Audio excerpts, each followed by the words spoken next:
ನಮಸ್ತೆ Karnataka, welcome to Amanullah ಬೋನ್ ಸಿಟರ್ಸ್. ಈ ಅಜ್ಜಿಗೆ ಬಿದ್ಬಿಟ್ಟು ಮೂಳೆ ಫ್ರಾಕ್ಚರ್ ಆಗಿದ್ದು ಇಲ್ಲಿ ನೋಡ್ಬೋದು ನೀವು.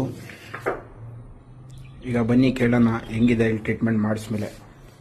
ಈಗ ಹೆಂಗಿದೆ ನೋವು ನಿಮಗೆ?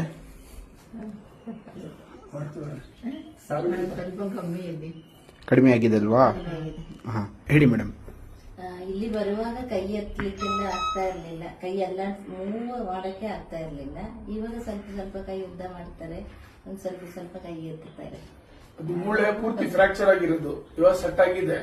ಶಿವಾಂತ ಬಹಳ ಬೇಗ ಕ್ಯೂರ್ ಆಗ್ಬಿಡ್ತದೆ. ಏನ್ ತೊಂದರೆ ಇಲ್ಲ, ಎಷ್ಟು ಪರವಾಗಿಲ್ವಲ್ಲ. ಇವಾಗ ಕೈಗೆ ಸ್ವಲ್ಪ ಅಲ್ಲಾಡಿಸಬಹುದು, ಅಲ್ಲಾಡಿಸಬಹುದು. ನೋವು ತುಂಬಾ ಕಮ್ಮಿ ಆಗಿದೆ. ಅವಾಗ ನೋವು ಕೈ ಮುಟ್ಲಿಕ್ಕೆ ಆಗ್ತಾ ಇರ್ಲಿಲ್ಲ, ಬಹಳ ಇರ್ತೀವಿ ನಾವು. ತುಂಬಾ ಅದು ಕಟ್ಟಕ್ಕೆಲ್ಲ ತುಂಬಾ ಕಷ್ಟ ಕೊಟ್ಟಿದೆ ಫಸ್ಟ್. ಇವೆಲ್ಲ ಪರವಾಗಿಲ್ಲ. ಇನ್ನೊಂದು 2-3 ಸಲ ಬಂದ್ರೆ ಕ್ಯೂರ್ ಆಗ್ಬಿಡ್ತದೆ. ಓಕೆ.